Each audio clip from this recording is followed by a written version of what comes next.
Con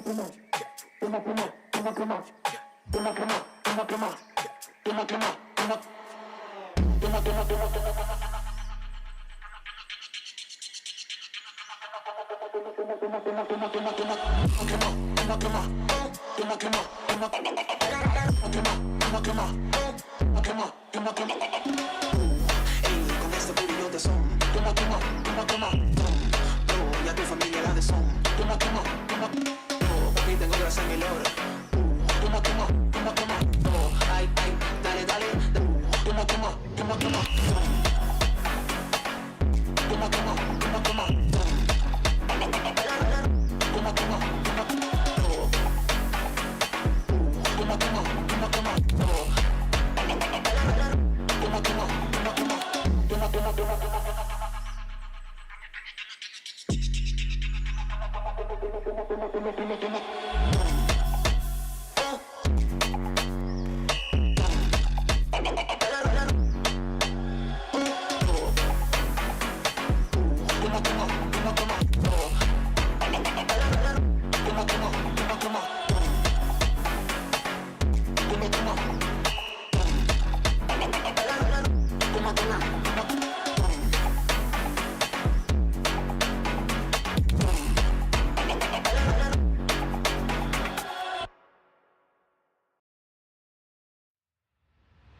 Hello, everybody, and welcome to the SSR Quick T Gang Truck Series here at the Charlotte Roval.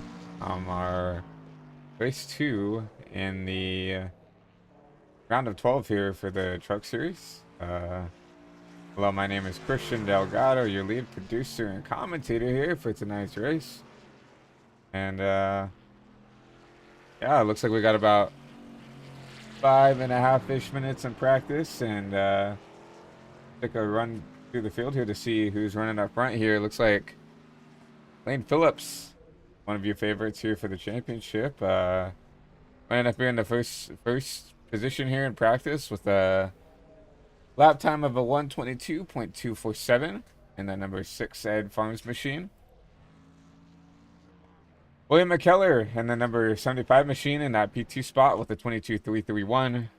Brandon Honeycutt making his way up through here in that number 13 machine. Remember, ran second in the Cup race this last week at Kansas. Won that Bristol race in the in the Cup Series, and sitting real pretty there in the in the chicane right there. And then number 13 machine running out your top 4 of practice. Gerald Livingston with a 24.337. Colin Johnson not far behind with a 24.664. Right there.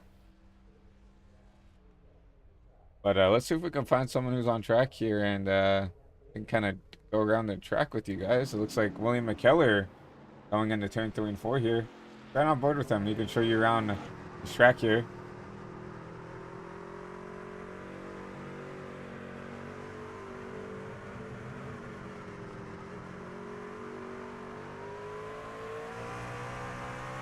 You see him going out on the 1 and 2 of the speedway right here, entering the backstretch chicane here, the bus stop.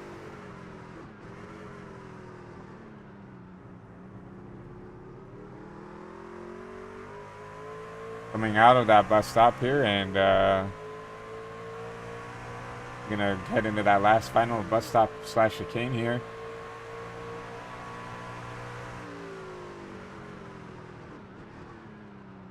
We go all the way back down in the second here, out here, going to the line here. You can't spin those tires coming out of that. Super easy to spin the tires on out of that exit there, and you saw he did a good job doing it, managing here. Down in the 1, 2, 3, and 4 section down here, it's just the truck gets really light. You're gonna have to keep that truck underneath you. It gets really tight up here. You're gonna get that car parked down there, back up here on the rumble strips, and once again you see him spinning that truck out there. It's super easy to catch that truck in the wrong spot on those rumble strips, and round goes McKellar. See Brandon Honeycutt back on track in the number 13 machine. Going down into the last bus stop here, last chicane, whatever you want to call it.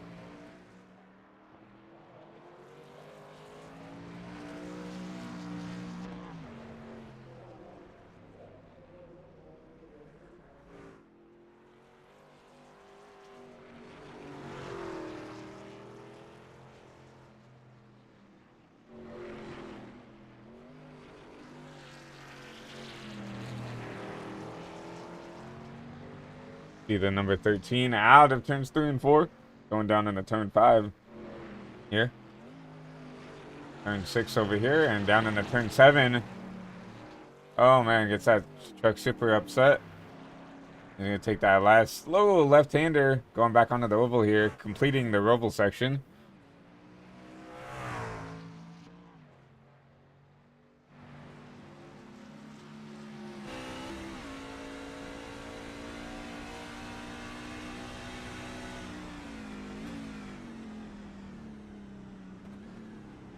See him, he gets really on that curve there. He's going to have to actually really slow that truck down and get out of the wall. You see him go down in the first. Try to get as much speed out of that truck.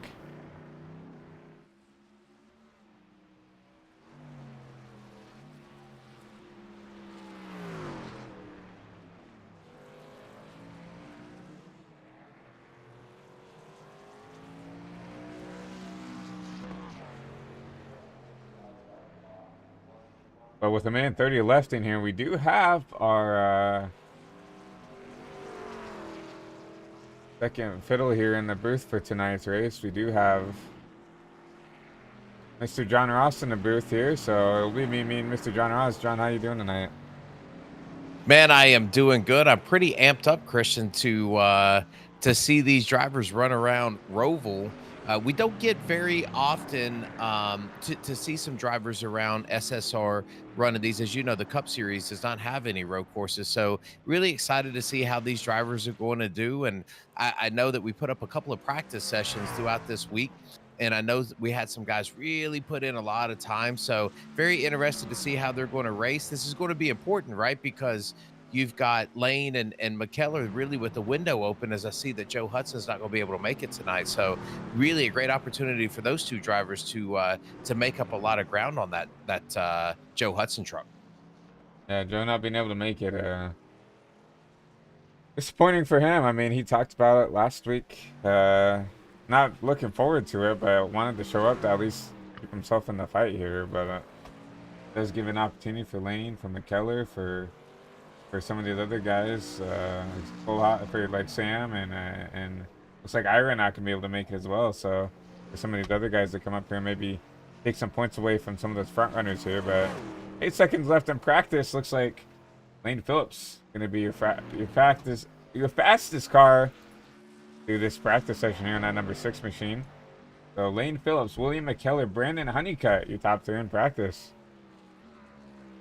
Yeah, I do believe that Lane is one of those drivers I was talking about a little bit earlier that has put a lot of practice in at this track, and which is good. It's great to see those drivers really putting some effort in to be quick and be fast here. I think you said he turned 22-2-ish, 22-3-ish, which is really quick lap time here at the Roval in the truck. So very interested to see what he's going to do. And if you remember, I think McKellar finished second at the Glen. James McRae actually won that race. So I'm looking to see great things out of McKellar, as well as he was one of the quicker trucks on the track at Glen at the very end of those.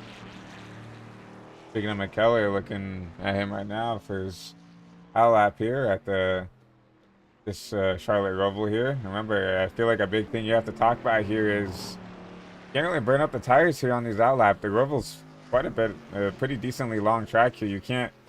I feel like you're gonna afford to push to heat them up a little bit, but if you push this car a little bit too much here, you're kind of cooked for the next 2 laps here that you're gonna have to try to complete here. You're gonna have to probably that if you spin it out or set the truck here, you're gonna have to use that first out lap to kind of cool those tires back down and maybe prepare for that second heat lap for that second lap here.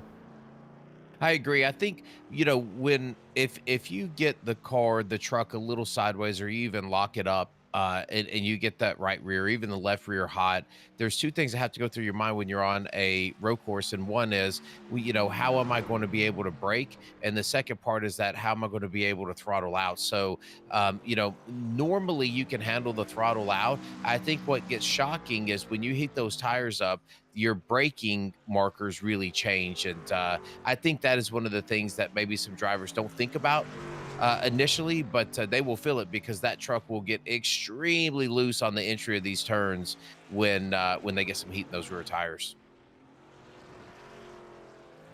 I definitely agree. And it's especially you see him. I feel like you could. He's doing a good job keeping the car underneath him right now here, but you see that he's not really pushing it probably as hard as he could right here on his first lap, trying to just get a lap down to start off here. And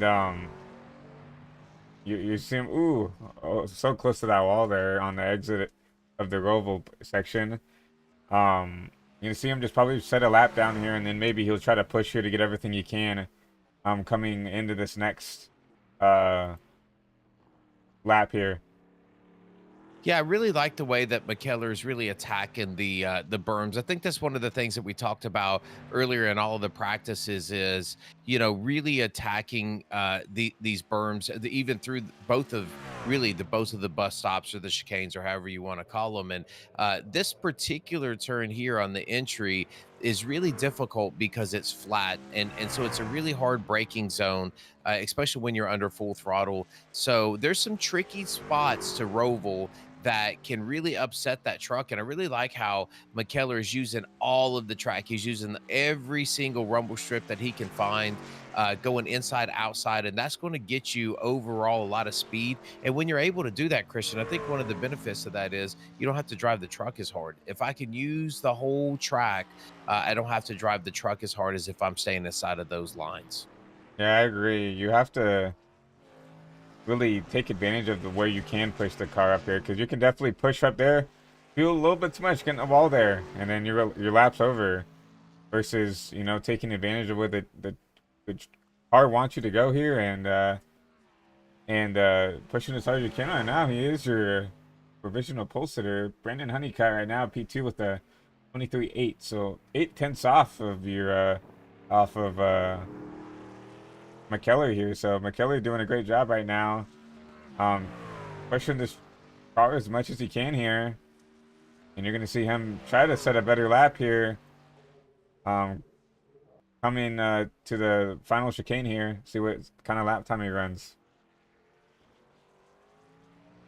To the Yeah, I do line. believe you see Lane running a 122.3. Lane Phillips in that six truck with a fantastic lap, and McKellar's going to come in just second, just barely missing that at a 122.5. So both of those drivers in that low 122 area, which is like we said before. I mean, for anyone that is watching, you know, don't let the low truck count fool you here. These drivers and some of these drivers really turn in some fantastic lap times, and this is going to be a great race. I mean, one mistake, Christian, at 2/10 at Roval is nothing. No, exactly, and with that qualifying on complete here, and Lane Phillips. Remember, we talked about him being really quick at Watkins Glen. Made that one mistake and kind of threw that race away. I mean, still ended up P3, but definitely for what we thought he had out there, and especially for what he thought he could do, definitely a disappointing finish for Phillips here. But Phillips will take the pole here at the Charlotte Roval. Yeah, it's just a great lap by him. 122.3, really nice there, especially with the temperature that we have at this track right now. So he did a fantastic job, and you've got McKellar coming in second, and Honeycutt in third, and then you've got Colin Johnson in fourth, and Brandon Sanfilippo, which I do not believe he posted a lap time. He is going to come in and start fifth.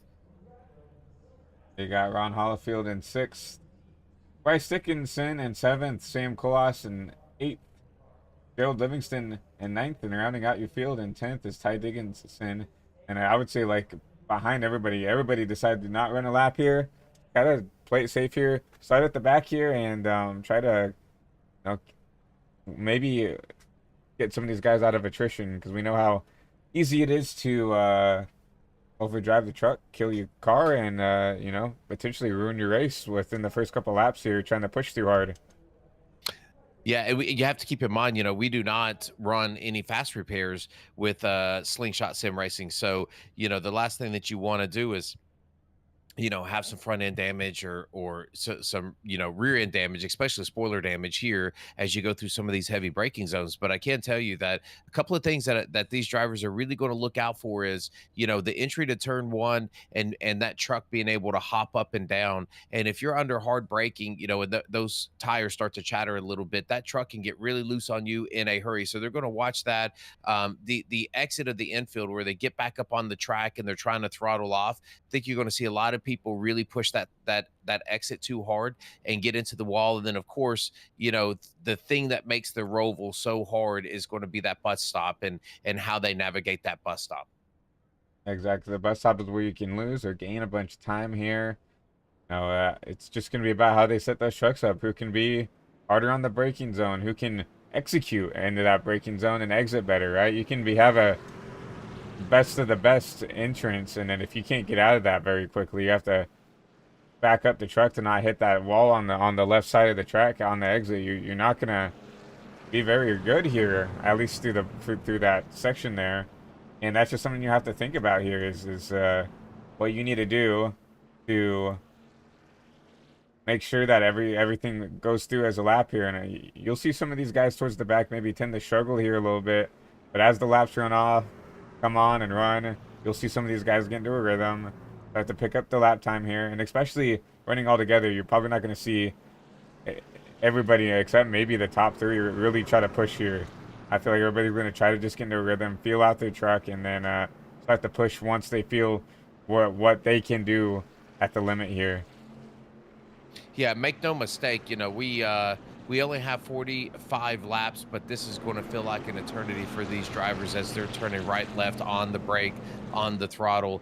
It is extremely hard to get into a rhythm at a road course, and we're going to come around here at about 1:22 for those leaders as they come around. So get strapped in, because we have about an hour worth of really hard racing where these drivers are going to have to be super focused. I would say, Christian, there's not going to be a lot of talk in their chats and in their voice chats, because they're going to have to stay focused on exactly what they're doing here to give them what they need to be able to get through it. I want to be very interested to see who can short pit, who can go a little bit long, and if we're going to have some drivers take tires and no tires.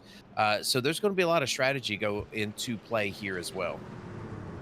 Yeah, unlike the Cup Series car, where it's actually surprisingly the car drives better the longer you run on those tires. The trucks and the Xfinity cars here on the sim, the tire wear is very bad here, and especially in the truck, where you can, I feel like, afford to push a lot harder than you do in the Xfinity car. It's because of how much downforce is in the truck, how much it brakes better than the Xfinity car. It just drives a little bit better, in my opinion, on the road courses than the Xfinity car does. So the tire wear is going to be really something to talk about, and I agree. Not going to be a lot of chatter in the chats here. Maybe some quick things of what's your brake bias, where are you braking here, where are you braking there, where you getting into the throttle here and there. But besides that, it's just going to be about keeping your head down, getting into a rhythm, and trying to execute as much as you can here. Well, we certainly have quite a few brave souls that are going to try to tackle this Roval Raceway, and like you said, these trucks really run well around this track, as it looks like they are fixing to go green here as they come through this last chicane, and your leader is going to bring them in, and here is going to be the tricky spot as the green flag comes out, and here we go. There you see McKellar trying to look on the outside here of the 6-car Phillips. McKellar with a great run on the top here. Can he clear here? Not quite. Yes, he can here. But the 6 looking on the outside here, trying to make something work on that top. Decides to slide in behind the 75. It doesn't look like he is done fighting for that lead, that clean air. It's not just the clean air for these, is it, when these two trucks fight, but it's going to be really, really hard to pass, as you really have to pick your spots. And looks like McKellar had a really good start to this race, and he timed that thing perfect to have a great run on the outside going into that first turn. You're going to see Lane, I mean, he's going to continue to stick on the back of that tailgate of that number 75 machine. Just trying to figure out a way to size it up here. Like we said, at the Roval, it's very technical, very hard to get around here. He's going to have to pick and choose his battles here. You're going to see him try to dive down in there, battle for this braking zone into the chicane here, and the 6 gets it done here. Yeah, I think McKellar gave him a little bit when he saw that it was coming in. It was a really aggressive move by Lane to go on the inside of that very first bus stop when your tires and your brakes are not warmed up, but he made that thing work, and I believe McKellar gave him a little bit of room, as these are the two drivers that really have a lot to gain today. But I do believe that Lane feels like he's faster, and he wants to get out here to the front and see if he can settle in and start turning some laps. You saw Honeycutt get around San Filippo. I think Honeycutt didn't have the best start there, but got his way around that number 16 machine. Now he's going to try to hunt down these front two. Saw Honeycutt pretty quick in practice, third in practice to be exact. So, he can run some pretty quick laps here. He's kind of made a surprise march up to the front here, and kind of everything he runs in here. Remember, had that surprise win through pit strategy a while ago. Went up there, surprised the Cup Series in his day, and got his first win of the Cup Series over there at Bristol. Went there and ran competitively at Kansas last week, and came up short to the winner there at Kansas, and showing off what he can do here on the road side here in the truck. Yeah, that 13 machine is definitely a racer. He loves it. He runs as many nights as he possibly can, and he doesn't care if it's in a truck, an Xfinity car, a next gen. He wants to race and he wants to turn some laps, and he has shown a lot of speed. And he is one of those guys that is a real tire saver. You know, if you really watch this 13 truck.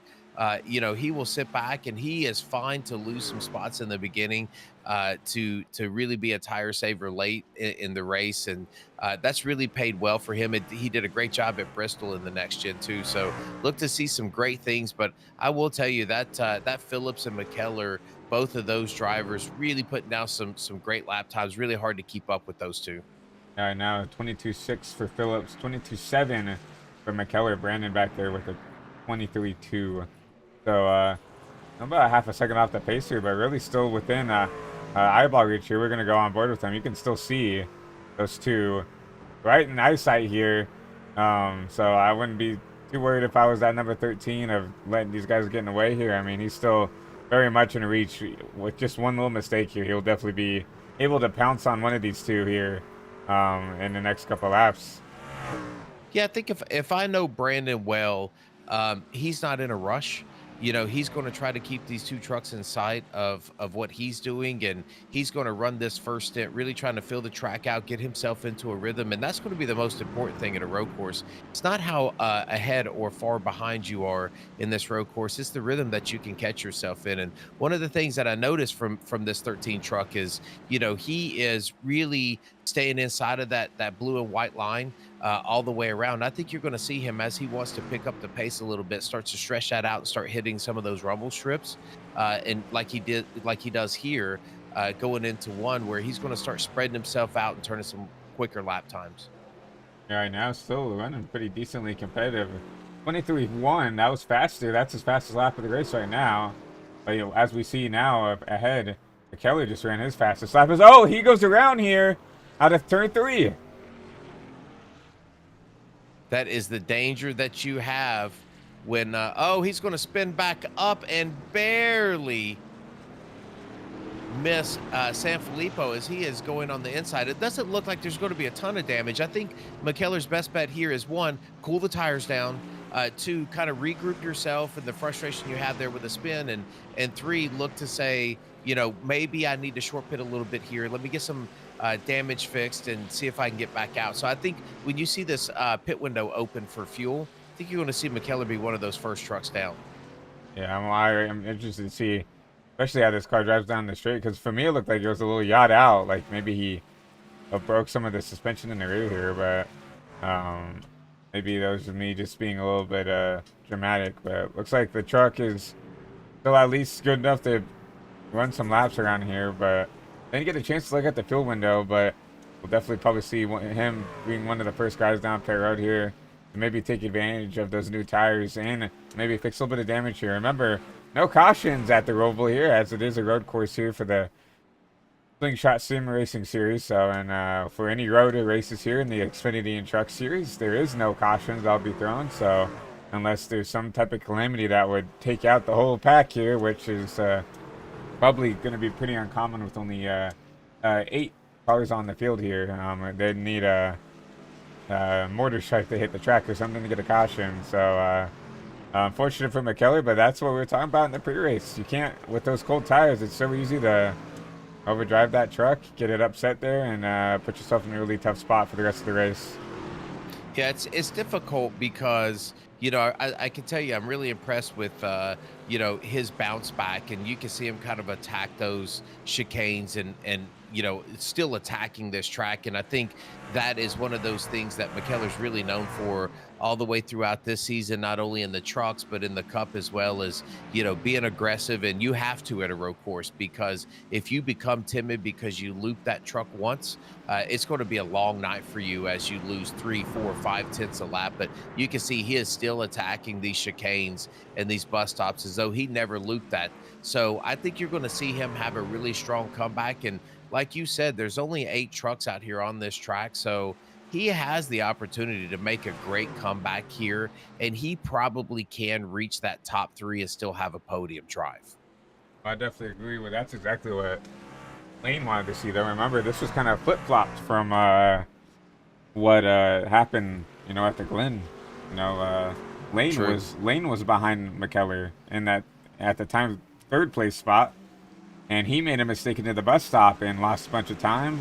And now here at the Roval, you see McKellar running behind the sixth machine and making a mistake here, having to drive his way through the field here. But you know, McKellar, we know he's fast, but you know, regardless of what happened, he is now 16 seconds behind the race leader of Lane Phillips right here, who's on his own island now. 4-second gap to Honeycutt. So Lane right now doing a great job, just starting to pull out a little bit of a gap here. And what I would say to Lane is, you have a 4-second gap.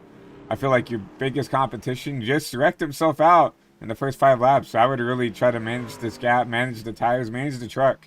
Right now, you got Honeycutt back there in the second spot, but he's still running 6/10 slower than you a lap. I would try to continue to maintain this truck, maintain the gap here, just try to get to that first pit stop here.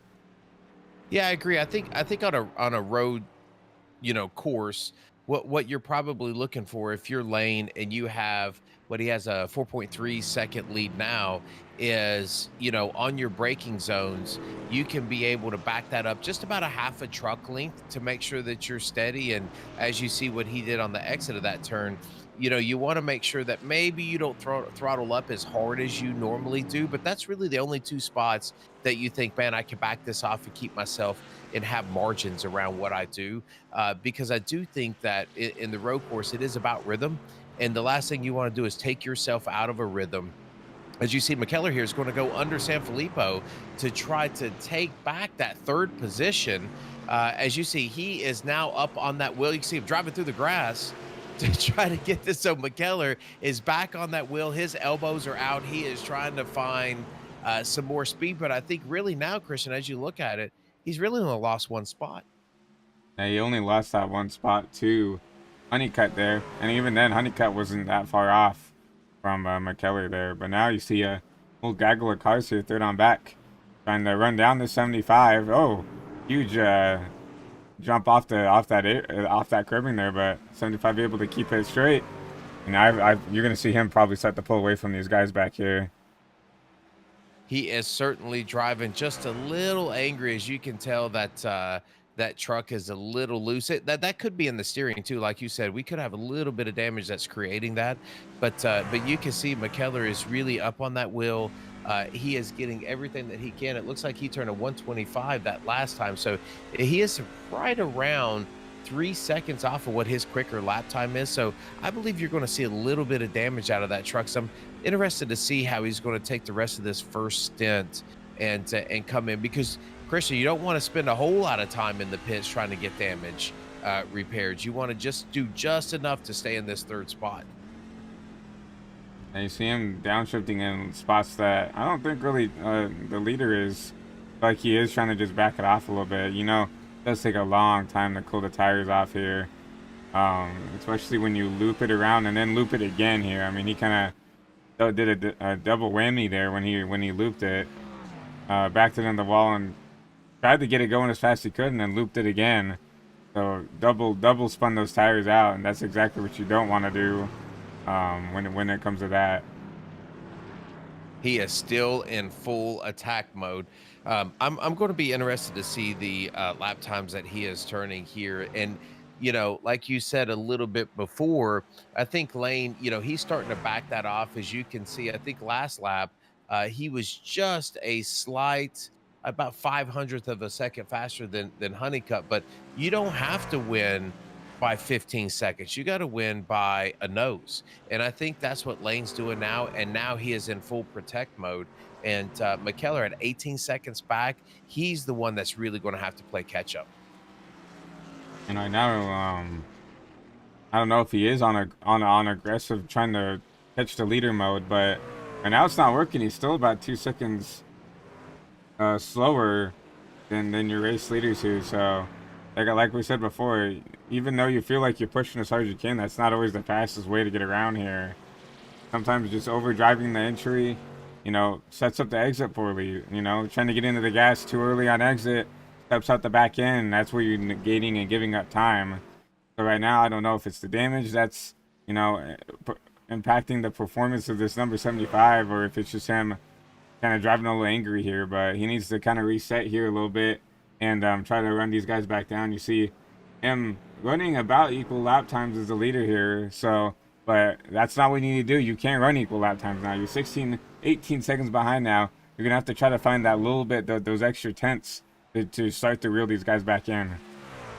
Well, I will tell you that is the angel and the devil that is on the shoulder of these drivers, because I can tell you that as you can see, he gets every single piece of that berm with all four wheels coming into turn one. But you know, that's the angel and the devil that is on your shoulder as a driver, which is this you know, take it easy, slower is faster. And then the devil is like, you have to push it. You don't have the time to wait on this. You can drive this thing and you can drive it loose. Just turn the wheel and hit the gas pedal. So I think that McKellar is really fighting both of those, the angel and the devil, and trying to find a good median. I do agree that on a road course, if you just settle yourself in and don't keep that thing in neutral steering, but just keep the grip on the front. As you can see, he's just kind of slinging that truck around, and you want to make sure that you have front grip on those front tires. If you don't have front grip on these trucks, they're going to be really hard to keep the throttle down and get a really good speed on exit. So I think he's driving this thing angry, which is a great thing for him if he is turning in fantastic lap times. But it looks like he's, well, you know what, Christian? He was 6/10 faster than your leader last lap. Yeah, you can definitely tell that he's pushing. You see a Phillips right now just went across the start finish line, ran a 24.5. See Brandon Honeycutt gonna go across the line here. 130. So I don't know, really bad lap for Honeycutt there. I don't know if he got on the wall there. Oh, no, he doesn't. I thought he had some little right front damage, but yeah, you're right. He was 6 seconds slower that lap. And you see what a lead was 5 seconds has now ballooned up to 12 seconds. I think if you're Lane, I am in full management mode at this point, because these people are going to have to come and catch me. Yeah, and then as we're trying to look through the field here, McKellar with the 124.8. So still a little bit slower than your leader here, and you know, I believe that that's what Lane needs to do, even if that means back off half a second here. I mean, you still, that lap, you know, almost 4/10 quicker. So if you can afford to back off just 4/10 a lap, you know, and force McKellar to push harder, force Brandon Honeycutt to push harder, right? You're still going to probably be at least matching lap times with those two, with how, just so you want to know, you see him get around the lap right there. Bryce Dickinson. Bryce going one lap down there in our number 84 machine. But right now, sitting in that P8 position. No, it's going to be a good points day for that number 84 with, fortunately, you know, a little bit of a low truck count here. Right now, just him showing up is definitely going to put him a little bit higher in the points here. I do think that that's great that you see some of these drivers, Christian, come out to these tracks. And, you know, Bryce and Ty, you know, his brother, are really, they're dirt track racers for anyone that doesn't know. They are fantastic on dirt, as you could probably have to, you know, when we went to Knoxville this year in the trucks, I think Bryce finished second and he had a fantastic run. So, you know, to come out here to another track that you're not used to, and that you really want to see if you can hone your skills every lap that you turn on a road track, it tells you a little something different about yourself as a driver, to make you a little better. And I really applaud these people for coming out here, giving it a shot. You know, running on these tracks when you don't necessarily have to. You can sit back and do some other things and say, hey, I'm just a dirt track racer. But he is out here trying to learn these tracks, and it's only going to make him a better racer in the long run. And I mean, he's doing a good job keeping that truck clean. You see him, he's not really attacking like some of these faster guys are, but, you know, he's learning. That's all you have to do, especially with some of these tracks you're not used to, as you talked about, John. You just see him just trying to run the laps out here, just keep the truck underneath him, because at the end of the day, you know, you might see someone make a catastrophic error and might have to, you know, pack that truck up early, and that's going to be a free spot for this number 82. So right now, he's doing a good job just running the laps out, trying to keep that truck underneath him. And despite everything, he will be coming out here with a top 10 finish. And that is really what you have to look for as a driver. And I will tell you, it's those things that'll motivate you, you know. So I think, you know, certainly you look and you say, hey, Lane has, blown by me, and we're on lap 13 of this race. But these are the things that motivate you. You have two types of experiences when you get out here and you get in the sim and you sit down in your seat and you strap that wheel in and you hit your pedals, and that's a good experience or a bad experience. And I can tell you, if you were in a mindset where you want to grow and become a faster driver, that's the mindset that I think that Bryce has been in all season long, and it has shown with him as he continues to try some of these things that he might be uncomfortable doing, but he's going to try it and become a better driver for it. So I applaud him. I applaud Sam Kohlhaas, who is right in front of him, that has really become onto his own throughout this season.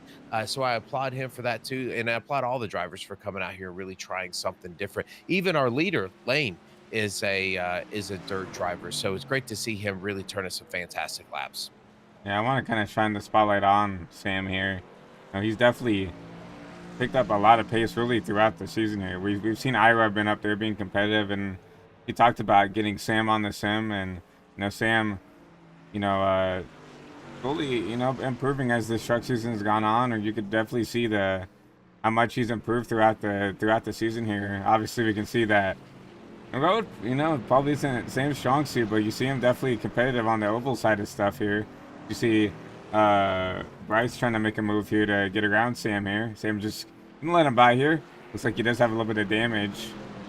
And you're gonna see Bryce make a move around him, but once again, Sam, doing a good job just coming out here and running laps, trying to figure out what he needs to do here to get faster. You're gonna see the 13 in that back shot there in the background of some of these shots, starting to catch these two. And you're going to see Sam trying to get underneath the 84 here. Going to be a battle for this P7 spot. And for the lucky dog if we ever do get it. That big caution. Yeah, I will tell you, when you look at Sam, and I've talked to Ira several times, and I think Sam decided, and I can't remember the track, Christian, that we were at. It was 5, 6, 7 races ago, and Sam had the lead. And I believe we were at about 25 trucks deep, and he had the lead because he didn't go in and pit, and he was on some older tires, and you could tell that Sam was nervous. He was a little bit shaky, and those new tires just ate him up. But I said, all of these things are just fantastic opportunities to become more and more comfortable. And as you can see, Sam on a road course right now, holding a line, managing his truck, finding the spot that he can brake, finding the spot that he can use his throttle and create a safe space for the drivers around him and a safe space for himself has really shown you the growth potential. As you can start to see, that 75 truck start to sneak in, and I didn't see that 13 truck was pretty close. I think he just passed, who was that he just passed? Bryce, but that 75 truck is coming. Yeah, the 75 has cut this gap down to the P2 spot to about 3 seconds. Remember, it was about 6.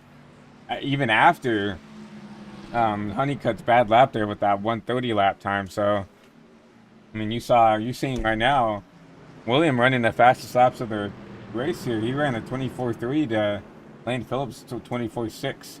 And this is something we've seen throughout the truck season at these road courses. He really comes on later as the run goes on. He's the one who's always running the faster laps here. I don't know if it's just because his truck comes in a little bit later than everybody else's, and that would explain why maybe he was a little bit upset and spun out there on the early part of the race here. But it seems like that truck always comes in. He's gonna get in the wall there hard, coming out of that chicane there. But yeah, it seems like this truck always comes on a little bit strong there, towards the latter half of this run. Yeah, I can tell you, I think part of McKellar's progression so far this year, and he's done a good job. And I think tonight you're starting to see a little bit of the old McKellar start to creep in, where a little bit of ego driving gets in the way, a little bit of pushing too hard. But I can tell you what I really appreciate about McKellar, not only in the truck series but in the Cup series too, is his ability to look at lines and find separate lines to race. And you can see those drivers that, I think for us on a sim, You can say, hey, this bottom line and wrapping the bottom is the fastest lap, the fastest way around a track. And McKellar is always searching for some new lines that will show some speed. And he's been able to show some of these drivers, even though the tires might burn up in 15 laps, this is a great line to run. And he has been able to show that time and time again, not only in the trucks, but in the next gen. As you see Bryce going around here, the 84. So we were just saying great things about him, and he stumbles a little bit through that bus stop. But I really appreciate McKellar doing some, really looking at lines and showing as he's going to come in the pits. And I think he's got to, right, Christian? He's got to fix some of this damage. Yeah, he's got to do something different than these leaders. He, at the time was still about 20 seconds behind Lane there. Was catching Honeycutt there, but you saw he did get a lot of damage smacking that wall there. And you're going to see him come down here, and we'll see if he takes some damage or whatever here, but I don't think he can afford to. He's still got to play that catch-up game, and losing time in the pits to try to fix damage is not going to help that. Unless he's got a meatball here, he might have to take a little bit of damage. It looks like that's what he's doing right here. That's maybe why he pit now, because I don't think they're in the fuel window yet. When he smacked that wall coming out of that last bus stop chicane there, he might have gave himself a meatball. He hit that outside wall pretty hard. It's really easy to do, and I think, we're going to hope that he is inside of that fuel window to be able to make it to 45. He is going to take, it looks like, just enough to where that meatball goes away and he can get himself back on track. But I think if you're McKellar at this point, you're the 75 truck, you're thinking, if I were the 75 truck, I'm thinking, let me get to a spot where he's going to come right out. And he grabs the leader. That's Lane Phillips, who just got caught up in that. And that is definitely a meatball for him. That just knocked the left front tire off of Lane Phillips. Yeah, that is quite the change of events. Let's go back here and take a look at it. Lane just kind of cruising, finding his own, and then it looks like McKellar is going to come out of the pits. I think McKellar knew he had to push. He saw that Lane was behind him right here and had to go. He had to go right then and there. Let's ride on board with McKellar here instead of Lane here. And you're going to see him lose this car. Going into this is the same spot he lost it before on these cold tires. And overcorrects, trying to save it. The wall, he pops the wall, and he just kind of nothing that he could have done to get that thing off the track. And fortunately, bad place, wrong time for that number 6 machine. Try to ride on board with your race leader here of Lane Phillips here. Let's go right here on board and see what he saw coming out here. You're going to see Lane McKellar come out of the pits here.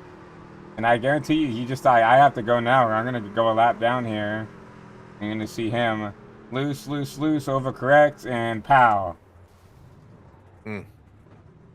That is such a heartbreaker for Lane, as he was just on cruise control, to be honest. And I wonder, has he went into the pits now, Christian? Or is he still on track? The Lane is in the pit road here. Obviously, a lot of damage here to that left front. And then McKellar, I think he packed that car up for the night. I don't see him on track. So that will give your lead over to it's number 13. Where did he come from, right? Brandon Honeycutt is gonna dodge all this calamity, and he's gonna take your race lead away. Like he's having blinking issues, so we're gonna go back to once again. Where did he come from? Gerald Livingston and the Sweet Tea Gang trucks, and the Sim 500 truck. He's sitting here in second place. I will tell you, sometimes just consistency is where you need to be, and that it's just such a tremendously unfortunate turn of events for Lane, because I think that is certainly not only the truck to beat, but the truck that was just absolutely dominant here. And we're going to see how much damage Lane has. Now you still have Brandon that needs to come in, and he has got to pit. I do believe that you're going to see that car. Yeah. So he must have some requirements, to to be able to repair before he comes back out. As you see, he still does not have a left front fender on that truck. Now we're gonna go and take a little let us. We're going to we'll see the UI real quick, chat everybody, and we'll turn it back off real quick. You're gonna see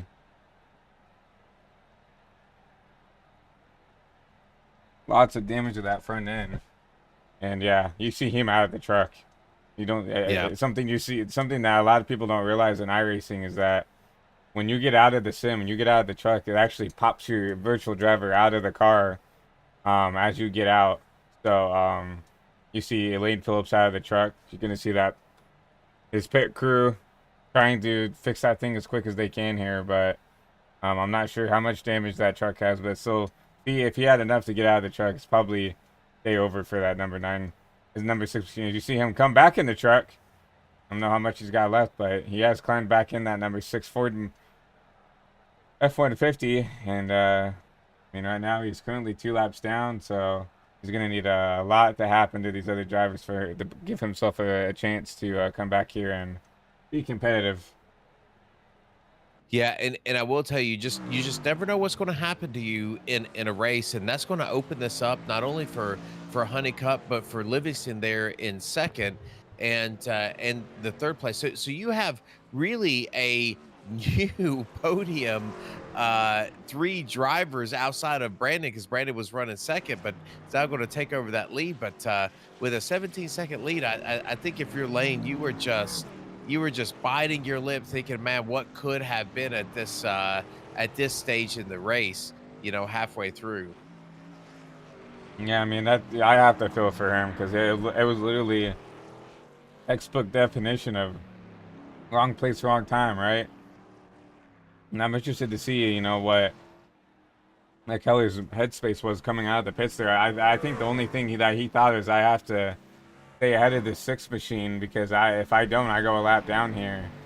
And looks like he just pushed a little bit too hard here and fortunately grabbed the race leader here. I mean, mistakes happen, and I wouldn't be upset if I was McKellar here. Obviously, I'd be disappointed that I took out the leader, but you can't put that on yourself. Mistakes happen, and you just got to learn to put that in your back pocket and learn from that mistake, right? And then just move on to the next round. Obviously, I believe both of those drivers are locked into the next round of the playoffs, so Yeah.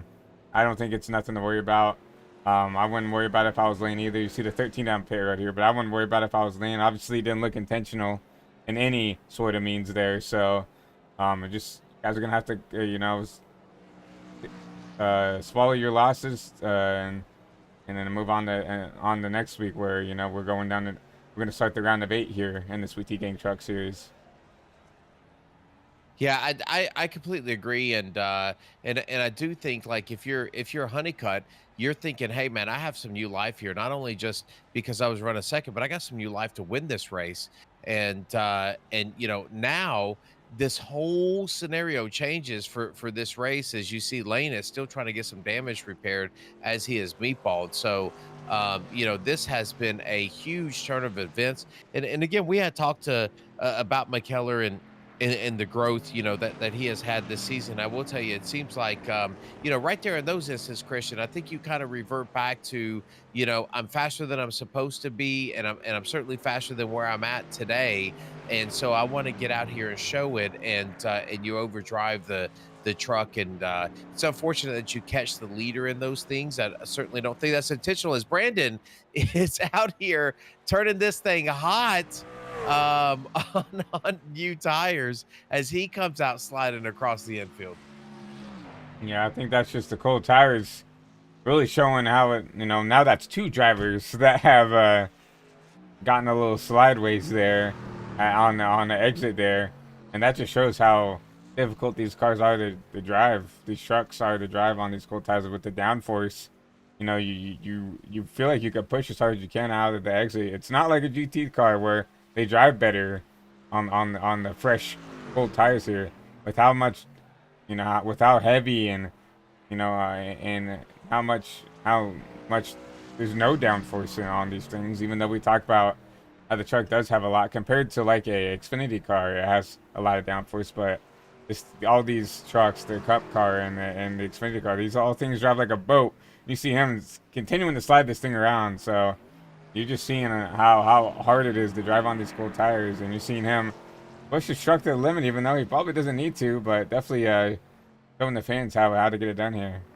Yeah, I really don't think that he needs to, and I think that, and I haven't seen how this is all going to shake out by the end of this when he comes out, but you would have to assume he's going to have a 5, 6, 7 second lead, and he is really pushing this truck on those cold tires, and I do think that they're going to heat up, get some more heat in them and the brakes, and I think you're going to see him start to settle that truck down just a little bit, but he knows what he's doing. He's going to keep that truck underneath of him, and man, this has just really shaken up this entire race. And this thing is on top of its head. But you've got a driver here in Honeycutt that could probably run away with this thing. And I want to go back and look, Christian, as we continue to talk on the not only the points, but I want to just go back and see how many races he has won so far this year, because Honeycutt it looks like he's got 2 wins in the trucks. He has he just has that sense, and he can sniff a lead when everybody else makes mistakes and capitalize on it. Exactly. We see right here on the points, 2 wins for Honeycutt, two wins for Phillips, 1 win for McKellar. He won that Kansas race in dominating fashion. And Honeycutt, you have to think about this, right? He's in the playoffs. He's for a championship here, and really his competition just kind of got swooped up in one big wreck here. So McKellar sitting P2 in points. Joe Hudson didn't show up today. Lane Phillips out early, so at least Lane and McKellar came out here and at least attempted to run here, but so they will get some points versus Joe. So, and even then, only 9 trucks on the track. I honestly, if you're gonna wreck anywhere for Lane and McKellar, this is probably the place to do it, because you're only losing, 6-7 points to Honeycutt there. Obviously, this locks Honeycutt into the playoffs if he does win. Hopefully, we don't commentators jinx him, but if he does this, come out here and finish this race out and keeps this truck underneath him, this will lock him into the next round of the playoffs, which is huge for this number 13 machine.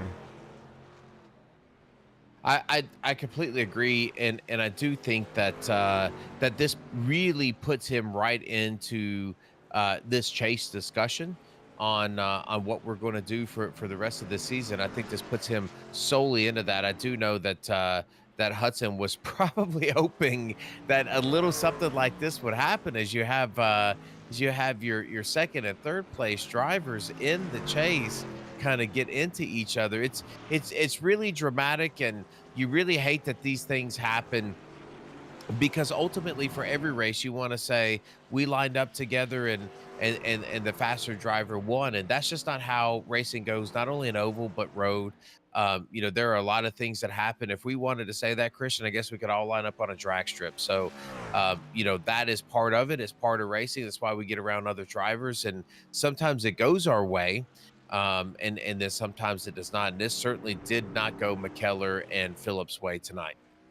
I mean, the driver's seat is completely in Brandon's. I mean, you still have Jared Livingston. Well, he's coming out pit road now as we say that, but he's a part-time driver. Only has 3 starts, so making a couple starts here in the PT Gang Truck Series. Doing a great job here, but we should to see. Here comes Honeycutt going down turn 1 here. It's going to be actually a little bit closer than I think some people expect here, but Honeycutt coming out here. You see Gerald right there. Please, not a repeat of what happened before. As they're gonna touch. They're gonna make contact here. I don't think the 13 expected the 96 to be there, and the 96 is gonna keep the lead here.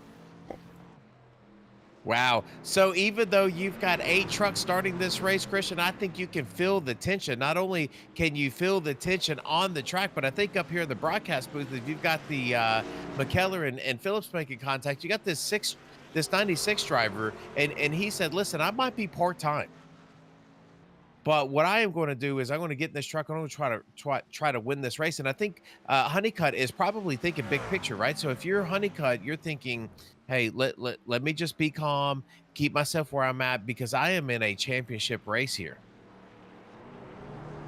Exactly. I mean, that's really smart to think about here with Honeycutt, because Gerald's trophy hunting. You think about like what AJ Allmendinger's done with Colleague back in the up in the Cup Series, right? Especially here at the Charlotte Roval. They go to him and say, hey, go win us a trophy, right? This is exactly what Gerald's doing. He's out here trying to get a couple wins under his belt here, and to potentially come back here and race full time here in the trucks, maybe in the Xfinity Series, and right now really making a bid to maybe go back up there and maybe be in one of the lower seeds in the Cup Series. So that's exactly what Gerald's trying to do here, is try to give himself an opportunity to kind of be reinvited back into this truck series and maybe some other stuff here. And right now leading this field here, came in and out of the pits and kept the lead, which I didn't think was going to happen here with how quick that 13 machine was going around here. Right now, currently you're maintaining your race lead here after all that. Well, I will tell you, I think Gerald did the right thing in the fact that he was aggressive on the exit. I believe he knew it was going to be close. I believe that Brandon knew it was going to be close, and he took that opportunity to really kind of claim his spot as the leader of this race. And sometimes all you need is the opportunity. And right now, sitting in first with the fresher tires from that 13 driver behind you, you have the opportunity right now. Now it is going to be, can I get myself into a rhythm and can I start to chew on this lead and get a little bit further ahead where, I can take these last 10 laps off and really cruise. Exactly. You see Bryce doing a good job getting out of the way of this 13 machine's way. Brandon trying to negotiate through the lap traffic here. Lost a little bit more time here, but Gerald's going to continue to pull away here. Has about a 2.5 second lead. So with those fresh tires, you're starting to see that those fresh tires are starting to pay off here. I will tell you, this has just turned itself right on its head. And I am impressed with the 96 truck's ability. Honestly, you had a Honeycutt that had a really solid second place run going. And then you've got this 96 truck that has found some speed, and not just a little bit of speed. He ran a 23.9 last lap to a 24.8 from Honeycutt. So he was almost a second faster than your second place driver. But again, Honeycutt is going to be hunting points. And like you said, Gerald is going to be hunting trophies. And we've got a new leader in this 96 white and red truck that seems like he is on fire right now. Yeah, I want to go take a look and reading that chat. Looking back, Sanfilippo, quietest race you've seen here. We're going to see him get in the wall, of course, as we go to him. But running back in third place, he's actually ahead of Honeycutt in points. So right now, sitting back here in this third place, I mean, a very, very quiet run for the 16 machine has kept that truck out of harm's way. You see a little bit of scuffing on the right side. Oh, my God. We've got the curse, and he does not hit anything, and he's going to spin that around, and I think he's going to be just fine right here, Christian. What a great job locking that truck up. I think he sensed that right in the beginning when he didn't brake quite early enough, and I think he sensed that and really locked him down and kept that truck out of danger. No harm, no foul for him. It looks like he has about almost a 20-second lead over the driver in Colin Johnston behind him. So no harm, no foul. Just get back on track. Make sure that those tires get cooled down and keep right on cruising here. Yeah, I think Brandon might be looking for me after the race here after that call, but good for him to keep that truck locked down and get going again. Get those tires underneath you, like you said, John. Got a pretty sizable gap to Colin Johnston back there in that fourth place spot. Just needs to kind of bring it home, and I think I don't think he'll definitely move up spots because, like we said before, Lane Phillips and William McKellar still started the race here, so they're at least going to get, looks like at the time being, the 7th and 8th place points, which is still a pretty decent payout here when it comes to points wise. So they're still gonna not really suffer as much, obviously. With only 8 trucks here, those playoff drivers were definitely looking for trophies with how few trucks were here. Yeah, definitely a great run for Brandon here, and looking for him to maybe sweep out this last spot in this podium. I agree, and I think Sanfilippo he has been solid all season long, and not just here. I think he's just been he runs some of the league versus league for us, and he actually had a chance to win the league versus league race a couple of weeks ago with us. So you know, he does a lot of things that you know, we as a family do. And so he runs in anything that we have available, and he has just started running the cup. And one of the things I can tell you about Brandon is he's not going to overdrive his truck.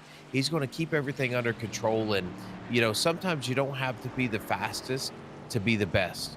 And I think, you know, he is one of those drivers that keeps himself under control. And you're never going to see Sanfilippo make a bad decision. I think that's one of the things that makes him so good at what he does. Exactly. You kind of see him always being there at the end there, just because he's got the, you know, the best truck right at the end. You don't see a lot of scuffing on his trucks at the end of the race, and he's always there at the end, taking care of his equipment.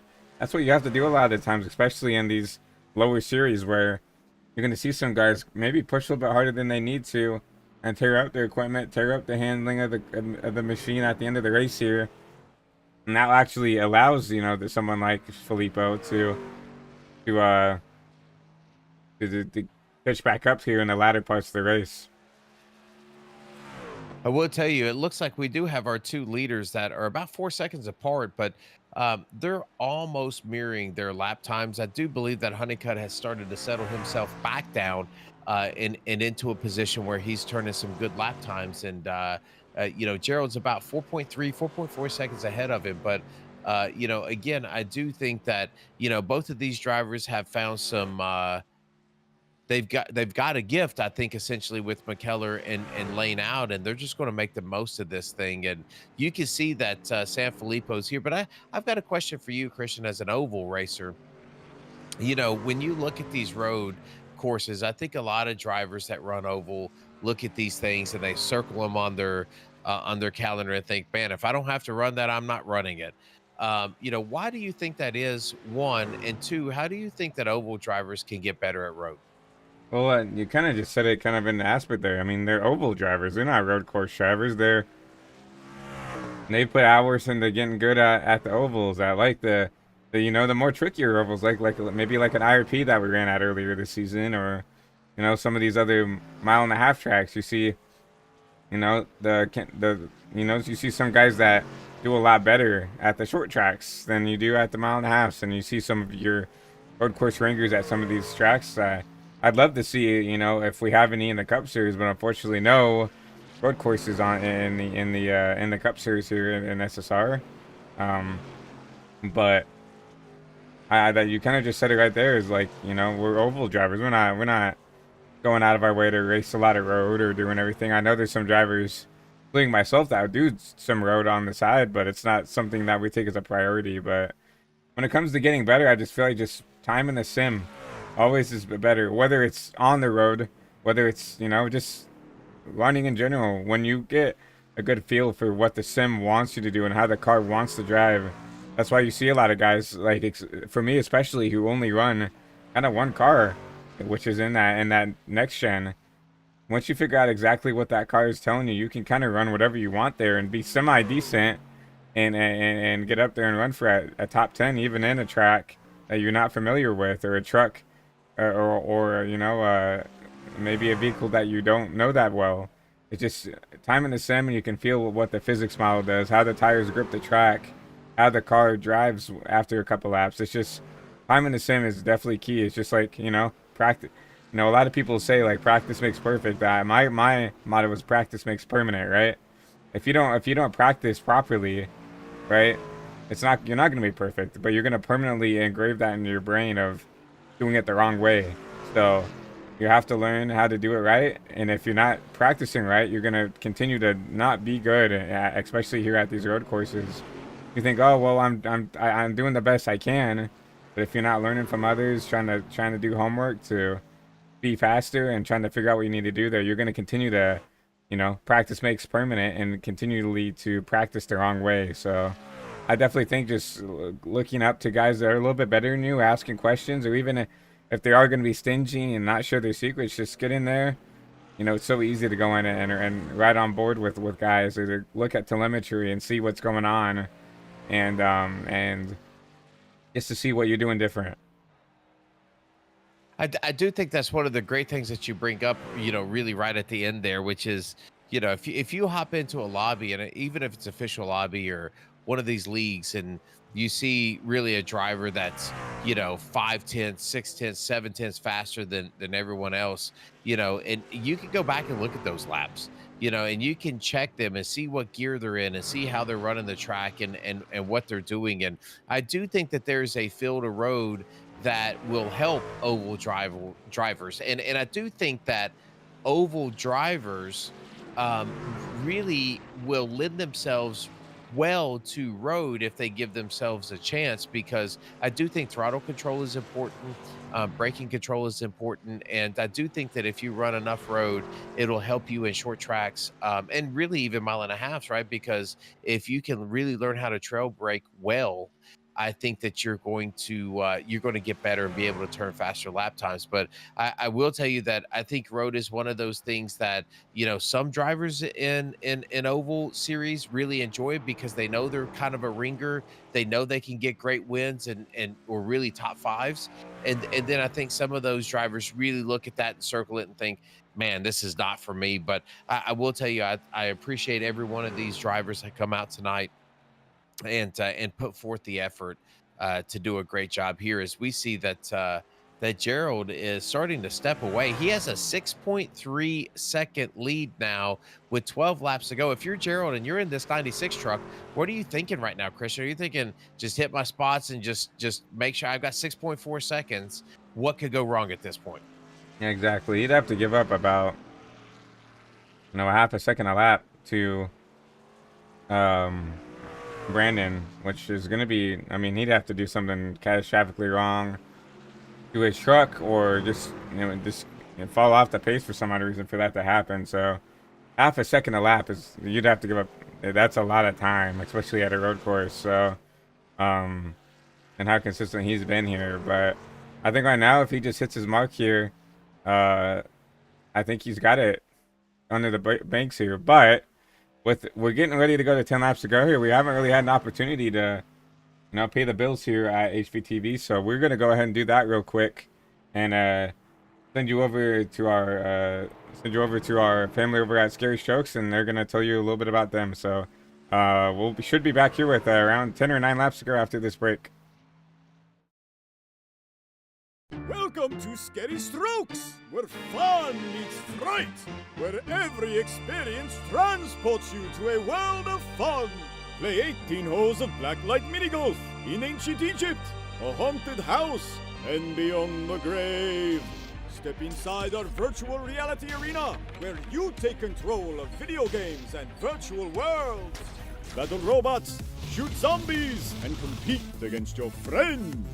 Throw your next birthday with our VIP Party Pack.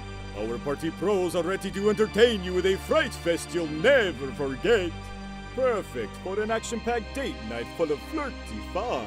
Our state-of-the-art arcade has the latest games with the coolest prizes. Be sure to feast on some tasty morsels in the Graveyard Grill. So come on, bring your ghoulish gang over to Scary Strokes, where every experience matters. Racing isn't easy, but experiencing it is. iRacing puts you in the driver's seat with the industry's leading sim racing game. Drive on laser scan replicas of the greatest racing circuits from around the world. Go head-to-head against other drivers chosen by skill-based matchmaking to ensure competitive racing at every level. Compete across all your favorite series. In officially licensed cars, engineered to deliver the most accurate driving experience possible.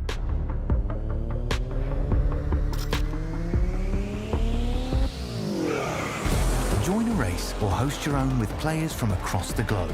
Race against the computer or in a league with friends. Feel the thrill behind the wheel. Visit iRacing.com.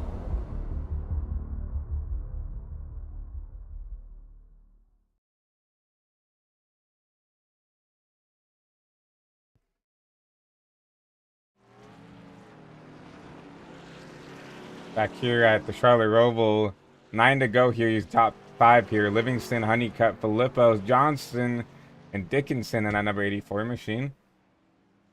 Here at the Roval. Once again, 9 to go here. Here in Charlotte, North Carolina. For the SSR Sweet Tea Gang Truck Series. We still see Gerald Livingston, surprise here. Now with a 15-second gap here to Brandon Honeycutt. Honeycutt, another huge mistake here. Now 15 seconds behind your race leader here in that number 13 machine. Talked about it earlier. San Filippo in that 3rd place spot on that number 16 San Filippo Solutions, I believe is what on the side of that truck. That San Filippo Solutions machine. Great run for Brandon. But with 8 to go here, I feel like it's just about getting these trucks away and to go here. Not really any battles around the track here. You see Livingston out there and going into turn 3. Coming out of 4 here, going into turn 5. He's got a 15-second gap on your 13. He's going out of 3. And I will tell you, Christian, I feel like, you know, when Gerald was able to sniff the front of this, you know, I'm just watching his lap times as we go through this. And, you know, Honeycutt with a 126 almost flat last lap, a 124.7 for Gerald. He's just kind of has this truck on cruise control. He's just making sure that he plays with some margins here. But once he had the opportunity to really battle, you know, Honeycutt for those first couple of turns to keep this lead, I think he's just kind of set sail, made sure he didn't make any mistakes, and he's just out here turning laps. Exactly, and you know, I don't think anybody expected him to, and no offense to Gerald, to come up here and be this competitive, right? He's running regardless of what happened to Phillips and McKellar and all those guys, he's running the same lap times as they would have if they were out here, you know, running 24, you know, in the 24s. So you see the only other person that's closest to him is San Filippo, ran a 25.8. He ran a 24.8, so almost a whole second slower than your race leader here. He's running the same lap times as what McKellar and Lane Phillips would have ran here. So, I mean, it's just a surprise to see, you know, he's only ran a couple races here, and you can definitely see that the road courses, I feel like, are something that he does have circled on his calendar as someone who can come up here and compete after seeing the performance he's had tonight.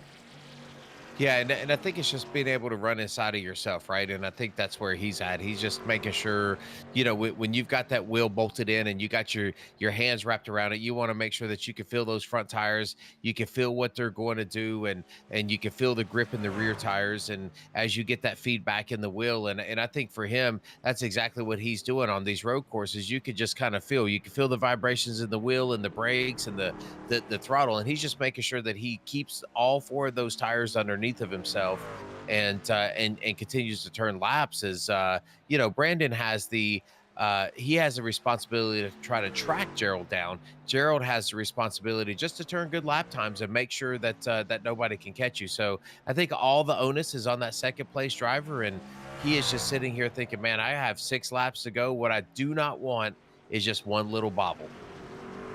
And you think back at, you know, when you think of a track that's kind of like this road courses and stuff, of how difficult it is, you think about it at Darlington and how that cup race went, where the leader had a good lead here and he just kind of backed up and just kind of managed the race.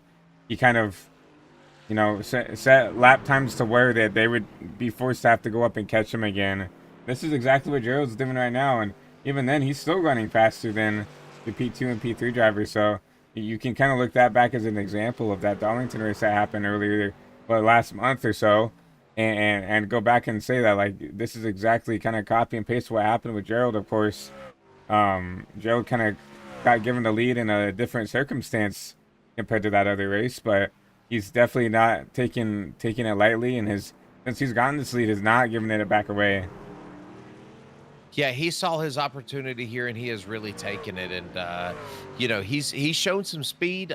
You know, and I do believe that the more laps that these drivers turn on this track, the faster and faster they get. And you could tell that from him turning a 124.9 there as Honeycutt turns a 127. Everyone else in 127s or above.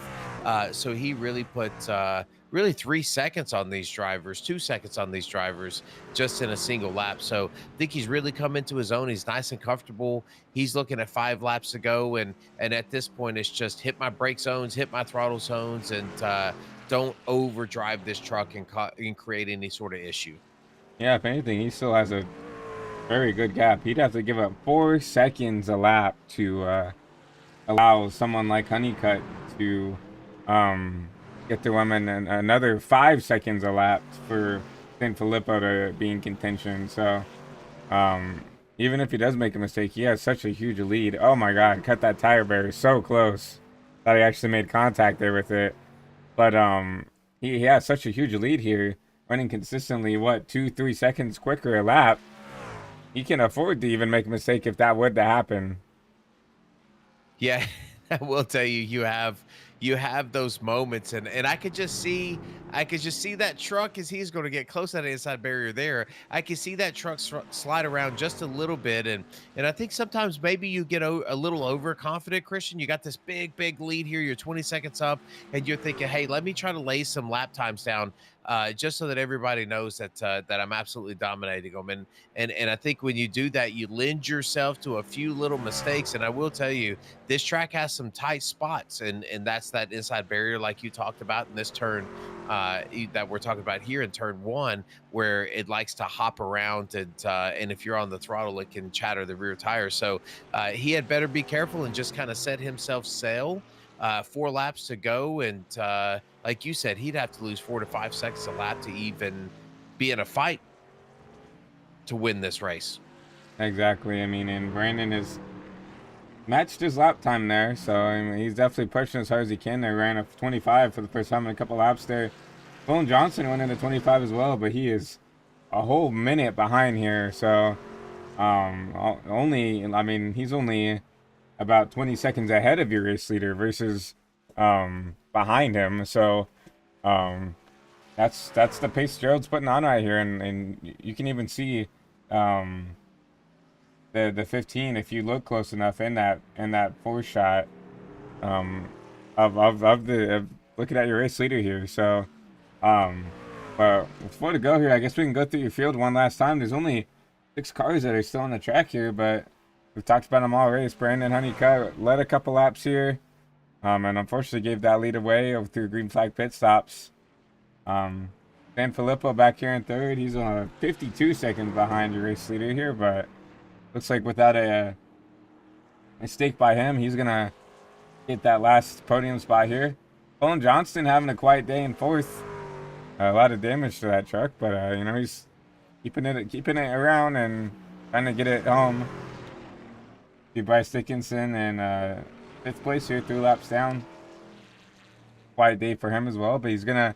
We talked about this earlier in the show. You know, he kept that truck clean, and guess what? Now he's gonna come home with the top 5. Remember, he was just letting everybody go, trying to keep that truck out of the way, and now through all the carnage and calamity from everybody, he's gonna come home with the top 5 here. Sam Claus in 6th, also 3 laps down. You know, last car on track, but doing a great job, you know, as we talked about earlier, trying to learn at these road courses, trying to just to improve himself as a driver here, and doing a good job keeping that car out on track here in that 6th place spot. Yeah, and I will tell you, I'm really you know, impressed with all of these drivers tonight, and I think that we had, you know, as we go to, it looks like we're going to start getting to the 2 to go, and Christian, I'll tell you, it seems like it's went quick, and it seems like it's been dramatic. You know, we had the pole sitter, I think, really dominant and in charge of this race early on, and we had McKellar in the 2nd place driver really quick and showing some really quick lap times, have a little mistake in a bobble and spin the truck out, and then try to fight his way back and touch the wall again on the exit, the last turn, the exit right underneath the start finish line, and go into the pits and come back out and ultimately make a mistake that took your leader out, and that kind of opened the door to Gerald. And so we've had a pretty quality storyline as we go through. And like you said, Sanfilippo is going to get a podium finish here by keeping it clean, and Colin Johnson is going to finish in the top 4, and Bryce with the top 5, just keeping these trucks clean and under control. Yeah, we talked about earlier in the show that sometimes these road courses are just a race of attrition. You have to keep the truck on the track to continue to gain spots. Unfortunately for some people like Lane Phillips, McKellar, Ty Dickinson out very early here, 37 laps down. Didn't get a chance to see what happened to him, but he's probably halfway home now after packing that thing up with 37 laps ago. So unfortunate for all those guys, but that's the trouble here at some of these road courses. It's tough to tame here, as we're gonna see Gerald Livingston take the white flag here. 1 lap to go here at the Charlotte Roval. I'll tell you, this 96 truck, this red and white truck, his 4th race with SSR, has come out here, found a little bit of luck, getting a couple of drivers into some accidents, but really been able to turn some laps around this Charlotte Roval track, and kept the truck underneath of him. He's used all of this track. As you can see, him still getting up on that red and white berm, and using everything that he can to be able to turn the fastest lap times. He saw just a little battle with him and the 13 truck earlier to make sure that he retained that lead, and he set sail. He twisted the rearview mirror in his truck and looked back and saw that 13 get smaller and smaller, as he is going to drive this truck to a victory in his 4th ever race with SSR. Yeah, what a race this number 96 has had, and he definitely surprised a bunch of the people here. But what a race by him. But he's gonna come back here into this last chicane, and he's going to claim a victory here. So coming into this backstretch chicane, he's gonna have to complete this one last time. Mr. Where did he come from? Gerald Livingston is gonna steal one here at the Charlotte Roval, I think. Oh, he better finish. He better cross that. He poked it. Oh my goodness. There's no way. We're gonna have to go back. Oh my goodness. He did not cross the start finish line. We're gonna have to see how this scores him. Now the 13 is gonna come around.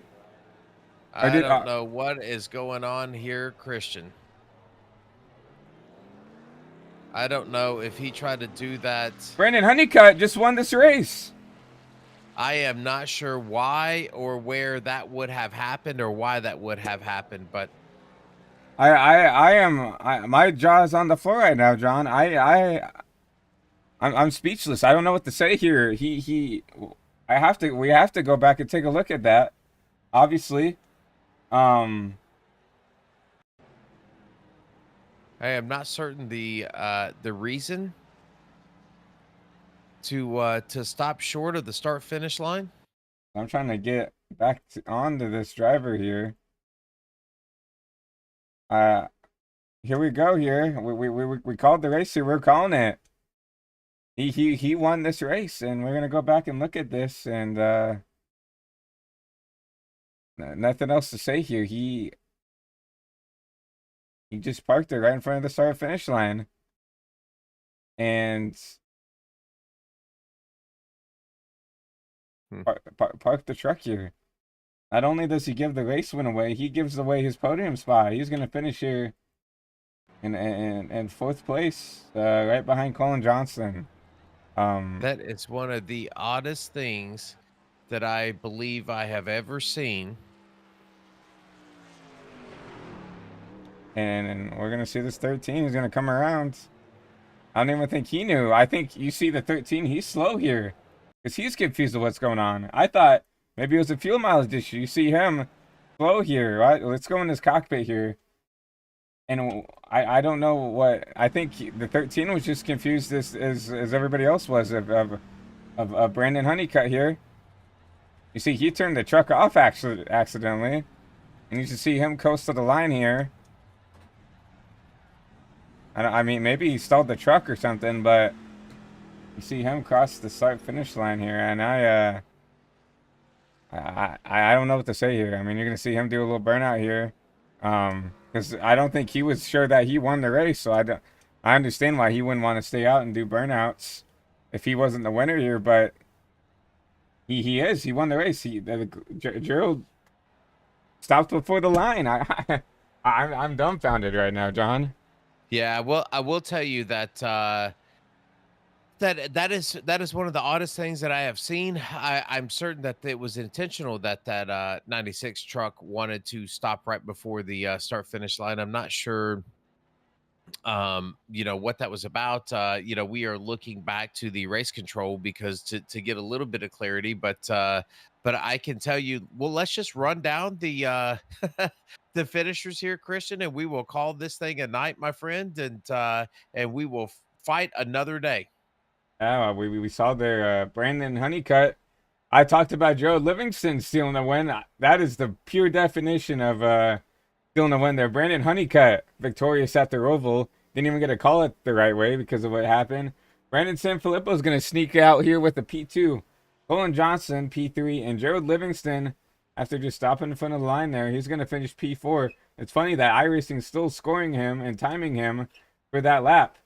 He's currently running a 2.5 minute lap here, but Gerald Livingston in P4. Bryce Dickinson gonna come out here with the P5. Sam Koolhaas P6. Last car to finish here. Lane Phillips, we saw him get caught up in that wreck involving William McKellar. So Phillips McKellar 7th and 8th. Ty Dickinson P9, and Ron Hollifield ran 2 laps and called it a night there. So maybe a start and park for that number 21 machine, but he will round out your field in that 10th place spot. All right, so it looks like we do have some people in the waiting room, Christian, and I am going to hop upstairs and talk to race control here about about this wild finish while you do those interviews for the second and third place trucks, and then we will wrap this thing up. So I certainly appreciate everyone tuning in, Christian, and we will catch everybody next week. Yep. And we have to give a huge shout out to we'll give a huge shout out to John Ross for being up here in the booth with us for tonight. Doing God's work and being up here in the booth with us. And I will say ahead of time, I very do much apologize for the the quality of the broadcast not being up to par here. Unfortunately, our lead producers cannot be here tonight, so I was gonna have to fill in today. But besides that, let's go ahead and talk to your P3 driver, Colin Johnson. Hey, Colin, it's Christian up in the HVTV booth. You got a copy? Yes, I got you. You got me? Yeah, I got you, buddy. And well, I'm probably just as dumbfounded as you guys probably are, unless he kind of unless Gerald communicated something over the radio. You kind of just kind of snuck up here with the P3 finish, but walk us through your race and walk us through that finish there. Yeah, I'm not sure if that. I mean, obviously, it looked like it was intentional. I don't know if he was trying to give a win to somebody in the playoffs or what he was trying to do exactly there. But I guess I'll take the top 3. Maybe not quite deserved fully, but it was an interesting race. I kept making a lot of mistakes, so probably should have been a little bit further back. But not a lot of guys here tonight. Yeah, I mean, talking about the Rover here, I mean, it's one of the more technical tracks that not only the SSR Truck Series goes to, the Sweet Tea Gang Truck Series, but it's one of the more technical tracks that NASCAR goes to in general. So just walk us through like what it is trying to drive here, not only competitively, but just keeping this car clean and everything else. We saw some of your fast guys like McKellar and Honeycutt make mistakes here. We saw Sanfilippo, who finished ahead of you, make mistakes here. How hard and difficult is it just to get out here and finish a race here at the Roval? So it's pretty difficult actually to keep the tires on the car, and as they wear, the back end wants to kind of slide around on you under gas or under braking sometimes, and that kind of, I think, maybe caught some guys off guard. But yeah, I mean, on my end, that's most of my mistakes were just on the worn tires and sliding the rear end too much, and then that just kind of makes it worse the more you do it. Exactly. I mean, that's something everybody at home has to realize is just how much tire wear that these big heavy trucks, give. It's just it just really makes the truck drive not very well here, and when you slide out the back end here, it makes it very difficult here. But for a P3 driver, we're obviously not full time here. Only this will be your fourth start here in the Sweet Tea Gang Truck Series. But uh, you can't complain about a P3, even though maybe not the most deserved. But you'll a P3 is a P3. Everybody takes those every once in a while. But before we let you go, anybody you want to thank? Anybody watching at home? Any sponsors, shout outs, or just anybody you want to thank?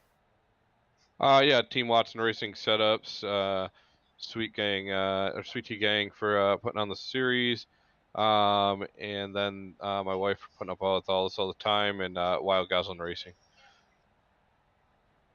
Well, yeah, definitely interesting end of the race there. But P3 for Colin, and yeah, next week, going into next week, maybe we could talk to you then, maybe in Victory Lane. Yep, hopefully next week. Yep. Have a great rest of the night. And that was Colin Johnson, P3 finisher. We did have, I believe, San Filippo in the waiting room here, and I do not see him anymore. So, that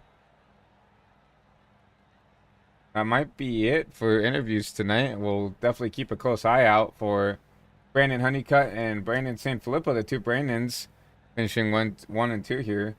But once again, we'll do one last race rundown of Brandon Honeycutt, your winner here at the Roval. Brandon San Filippo, not number 16, is going to come home at P2. Colin Johnson, we just talked to you, P3 driver.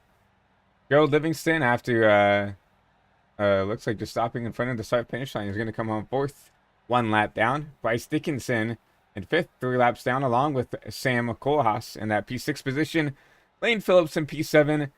William McKellar in P8 after getting involved with that wreck with Lane Phillips. Ty Dickinson P9, and Ron Hollifield, a little starting park, is going to fish out in P10. But from everybody here over at the HVTV studios, we thank you so much for coming in and watching. Have to give a huge shout out to all the sponsors and all the stuff over here. Thank you guys. Thank you to everybody over at the SSR Sweet Tea Gang Truck Series, the Cup Series, and everything else for allowing us over at HVTV to put on a great show for you, at least to attempt to put on a great show at home for you guys at home. Have to give a huge shout out to the Sweet Tea Gang and all the sponsors, anything EC, Sweet Tea Gang, and Scary Strokes. You saw that little message during the commercial break. Thank you to everybody who over on that side for putting everything else together, whether it's sponsorship or promotions and everything else. Gotta give a huge shout out to them. Also have to give a huge shout out to the race control of John Ross, Ron Lousy, Russell Martin Jr., doing things behind the job here. But lastly, got to give a huge shout out to the fans at home, to you guys for coming in here and watching the broadcast. We definitely couldn't do it without you guys coming here and supporting your favorite drivers. We saw a lot of love for everybody in here. We saw some Dickinson love. We saw some Lane Phillips love. We saw some San Filippo love. So you love to see all these drivers getting, some sort of support from, some fans watching at home. But once again, guys, this was Sweet Tea Gang Truck Series over here on HVTV. Once again, this was me, Fisher Delgado, and John Ross up in the booth. So once again, thank you to John for coming up here and being a part of this. But once again, you've been watching the Sweet Tea Gang Truck Series at the Charlotte Roval, and you've been seeing a production by HVTV. Once again, hope everybody has a great rest of the night, and we'll see you guys as soon as we can. Hope everybody has a great rest of the night.